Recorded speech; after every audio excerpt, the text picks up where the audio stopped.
All right, man, peace. So Carmelo Anthony at one time could be considered borderline great in my view because of his ability to score at will pretty much in a half-court set, especially if he was able to find his spots and get hot. In the latter part of his career, I would say over the last 3 seasons, his ability to score has depreciated greatly. And due to the fact that he's never been particularly good at any of the other skills in basketball, this has caused his overall stock to decline around the league. And now, for the most part, his quote-unquote greatness lies in folklore, fairy tale, and name recognition. I've done a series of videos on Carmelo Anthony. Well, I shouldn't say a series. A couple of videos on Carmelo Anthony over the past few months, which have caused his fan base to get into a tizzy over many of the things that I've stated, particularly in regards to him not truly being a great overall player. But you have to understand that my standards for greatness are different from other people's. I believe that there's anywhere from 3 to maybe 7 great players in the NBA every generation. And I don't consider Carmelo Anthony one of the great players of this generation. I think that you can call him one of the great scorers at one time. And I don't think that he's been a truly great scorer for the last 3 to 4 years. We'll see if he's able to assist the Houston Rockets. Supposedly they're going to sign him very soon. And we'll see if he'll be able to meld what he still can do with what they do. This has caused a backlash, a true polarity on the internet in regards to whether or not Carmelo Anthony not only is truly a great player, but should he be considered a first ballot Hall of Famer? You have people on both sides. And this has caused Amin Elhassan, the NBA pundit here on the left, to totally detonate because he is a huge Melo fan, as are these other 2 NBA pundits. So, of course, they're going to talk about it, and I'm going to chime in. All right, there's been a lot of Melo shade floating around NBA Twitter, so let's have that conversation right now. I don't think that there's quote-unquote Melo shade on the internet. I think that Carmelo Anthony has created this great polarity because he's shown a severe lack of self-awareness and also a severe lack of appropriate humility. I think that those 2 things go hand in hand, self-awareness and appropriate humility. You have to know where you are in a certain point in your life. You may start at the very bottom of a corporation and you may know that you're smarter than everybody who's above you on the corporate ladder. But you have to go about your route the right way so that you don't unnecessarily step on toes that you really should not have stepped on in the first place in the process of getting to where you feel like you belong according to what you believe your talents are. My point is this. Because Carmelo has been so verbose and so overt in stating that he should not be coming off the bench, when many other great players come off the bench. Michael Jordan had a stint where he came off the bench in his last year with the Wizards. Michael Jordan did that at 39, 40 years old. And he's about 5 levels above Carmelo Anthony. If he can come off the bench on a team like the Washington Wizards with no other great players on the squad, just so that he can make a point and support the coach, Carmelo Anthony should have no problems coming off the bench for the Houston Rockets if they ask him to do so. And I think that that's truly the source of a lot of the pushback from the basketball fans on the internet in regards to whether or not he's a first ballot Hall of Famer. If you're going to ask me if Carmelo Anthony is a first ballot Hall of Famer, I say absolutely. Numbers don't lie. By the time he's finished, he's going to have somewhere close to 30,000 points. He's going to have somewhere around 13, 14 All-Star game appearances. So he's certainly going to be a first ballot Hall of Famer. There's no doubt in my mind about that, and he deserves it. But if you're going to ask me if he's a great player overall, no. And certain people may say, well, how could you say that he deserves to be a first ballot Hall of Famer, but he's not a great player? Once again, my definition of a great player is different from many other people's. For me, an NBA player that's a great player has to be superlative in multiple aspects of the game. Magic Johnson was a great rebounder, great passer, became a great scorer, great leader. Larry Bird, great passer, great rebounder, great shooter, great clutch performer, great heart. Michael Jordan just about maxed out on everything except for long-range shooting. Kobe Bryant, great player. Tim Duncan, great player. LeBron James, Shaquille O'Neal. It's your ability to impact your team and the game. Carmelo Anthony is not that. He's not a great player. As a matter of fact, there are certain role players in the history of the NBA that I might take over him.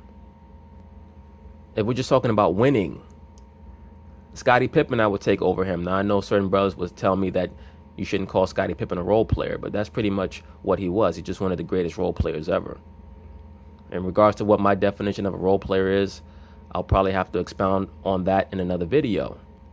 I'd take Kevin McHale over Carmelo Anthony. But I don't want to digress too much. Let's just get back to the point. Is Carmelo Anthony a first ballot Hall of Famer? Absolutely. Do I consider him a great overall player? No, I do not, because he does not do multiple things on a great level, on a superlative level. And hopefully never again. Let's say this real quick. Carmelo has accomplished playing the game of basketball. All NBA, six times, 10-time All-Star, 25.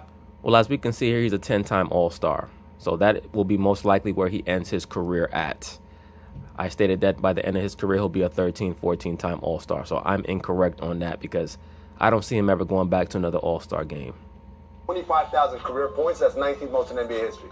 2003 Final Four most outstanding player. And I remember watching him in college that one year. I thought he was going to be a new Larry Bird. The Carmelo Anthony that I saw in college made his teammates better. He passed the ball, he rebounded, he scored. He was dominant that one year at Syracuse. I thought he was going to come into the NBA and be this transcendent, unbelievable player. And to me, he's been a disappointment. With all these accomplishments on his ledger, I think that his career has been a disappointment because he has not gone anywhere and made his teammates better. He hasn't gone anywhere and made his team better. The best season of his career was that 2012-2013 season. And champion, right? Where was it? With Dave McMenamin. 3 gold medals, right? All-time leading scorer in U.S. Olympics history. Scoring champion 2012-13. If you look at the Basketball Reference has a formula that they calculate based on your accolades, not about narratives or anything, just based on the things you've done compared to what people in the Hall already have. They give you a score of how likely you're going to be a Hall of Famer. It's 98.2% for. And absolutely, Carmelo Anthony is a first ballot Hall of Famer. I don't need Amin El-Hassan to tell me that Carmelo Anthony has a 98.2% chance of going into the Hall of Fame on the first ballot.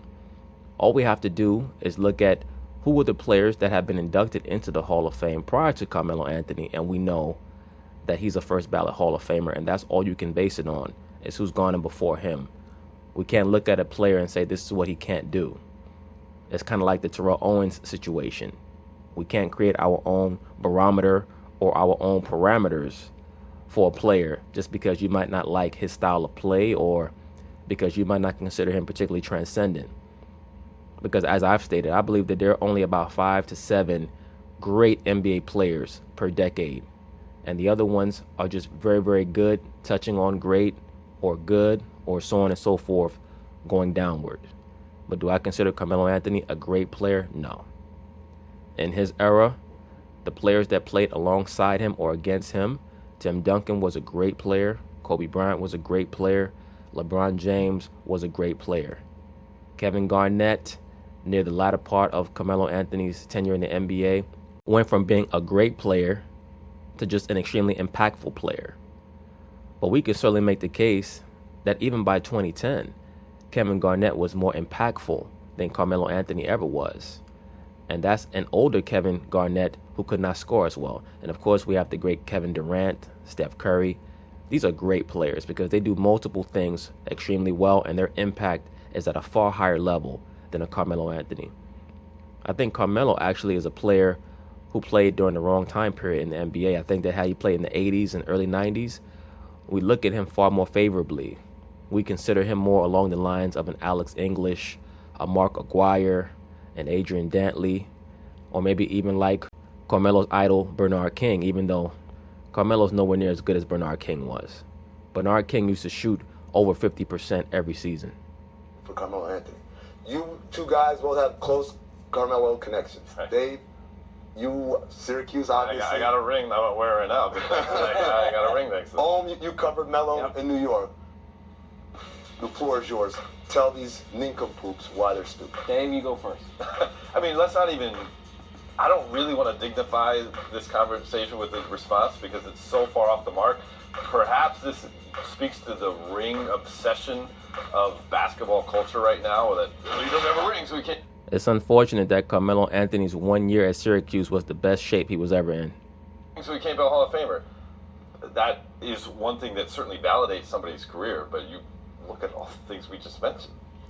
Carmelo does not have to win a championship to be a Hall of Famer. Once again, I think that the backlash is due to his lack of humility and understanding where he is at this point in his career and what many other great players have done. And I don't think that it's a coincidence that one of Carmelo Anthony's very good friends in the NBA, Allen Iverson, also reacted in a very similar fashion to having to come off the bench. They have a lot in common. Look, there's a narrative on Carmelo, and I think a lot of people, either you're a Carmelo fan or you're not. Right. If you're not a Carmelo fan, which I am a Carmelo fan, okay? But Well, I think that's the problem. I don't think that it's about being a fan. I think that you just have to make an astute assessment.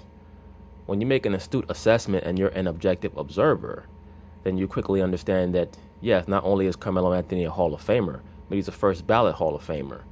But does that mean that he's a great player? No. What that means is that he had a great skill for a certain portion of his career that he no longer has. people who are not a Carmelo fan say, well, the guy doesn't win. He doesn't play team basketball. He doesn't make other guys better. He just looks to shoot. He's selfish, all that stuff. All that is true. I think if you look at all these things that we're looking at right now, you just take maybe 3 of them. He's a Hall of Famer, okay? Let's not forget, like, Olympic Melo was a... Once again, the question is not whether or not Carmelo Anthony is a Hall of Famer. The question is whether or not he's a first ballot Hall of Famer. And I believe that he is. Not only do I believe that he is, he obviously is. Certain people are just trying to snip at him because they don't like how he conducts or carries himself. He thinks that he's a little bit better than he actually is. To be quite frank with you, it's obvious that Carmelo Anthony considers himself a peer with Kobe Bryant and LeBron James, and he just thinks that he got a raw deal. The fact of the matter is that he's never been a leader. His 2 best years in the NBA were 2009 and 2013, and in both those years, he had great point guards leading the team, and that's what he needs. That's why I think that it will serve him well to go play with CP3 in Houston, because then maybe we can see some type of a semblance of Olympic Melo, which everybody talks about. People love talking about Olympic Melo because what was he allowed to do in the Olympics? Basically just spot up and take mid-range jump shots while all the other great players dictated the flow of the game. Kobe, Dwayne Wade, LeBron James, they dictated the flow of the game. CP3, Kevin Durant. So all they asked Melo to do was just spot up and take mid-range jumpers, and that's what he's best at. Hopefully, CP3 will allow him to do that, will alleviate any concerns that Carmelo may have or that the Houston Rockets front office and coaching staff may have that Carmelo may be a problem, because CP3 will make it easier for Carmelo to conform to what they want to do on offense. But once again, Carmelo's problem has always been a severe lack of self-awareness. In Denver, he had the great Chauncey Billups to lead him. And in New York in 2013, he had the great Jason Kidd. That's what he's always needed. That's why I cannot call him a great player. Was a thing. Right. He was a great player for that team. No, sir. All the stuff he's done over his career, let alone just the personal statistics of what he helped with Team USA and what he's done there, I mean, I think he's in. I'll put it like this. If the Hall of Fame is a club, Melo's not standing in line to pay to get in. He's getting walked to the velvet rope. They're taking him to a table. The bottles are comp. I like it. Right? That's when you want somebody, I don't know about all that. He might have to pay for the bottle. is he a Hall of Famer? That's the kind of Hall of Famer he is. Bottle service, Hall of Famer. Comp bottle, Hall of Famer. But the other thing I'm going to say is, you touched on it. People are injecting their personal feelings about him because of the way I think that's the one block Carmelo Anthony's ever gotten in his career. the way he's handled stuff from here and there, you know, the way he left New York and left Denver. I had no problem with how he left Denver or New York. My issue with Carmelo Anthony is that he is not a multifaceted player, and he wants people to treat him like he's LeBron James or Kobe Bryant or somebody like that, and he's not. The dude went to OKC and actually had the nerve to say that he thought he was going to average 30 points a game. In other words, he was saying that he's as good as Kevin Durant. And even in his best days in Denver, he's never been Kevin Durant. That's all well and good. That has no place in the Hall of Fame conversation. You want to do that, go to Canton, go to Cooperstown, and all those silly other Hall of Fame where they do that kind of thing where Tito has to wait multiple times to get in. This is the Basketball Hall of Fame. We don't play that game. You're a Hall of Famer. You get in when you're supposed to get in, and he's a Hall of Famer. I don't think we're leaving it up to Phil Jackson to vote him in. So I think he's going to get in. I don't know if I can agree with you there, Amin El-Hassan. Mark Aguirre is still not in the NBA Hall of Fame, at least as far as I know. If I'm wrong about that, one of you brothers can correct me. And Mark Aguirre is a Hall of Fame player. If Tracy McGrady can get into the Hall of Fame, Mark Aguirre should be in the Hall of Fame. All right, coming up. But anyway, that's pretty much it on that. We'll see what happens with Carmelo Anthony in regards to the rest of his career. And in regards to the question that was asked, is there any reason Melo isn't a first ballot Hall of Famer? No, there's not. He is a first ballot NBA Hall of Famer. When we look at the precedent for how they have allowed their players into the Hall of Fame, he is first ballot. If Tracy McGrady's first ballot, Carmelo Anthony is certainly first ballot. I will put Carmelo Anthony's career over Tracy McGrady's career, no doubt about it.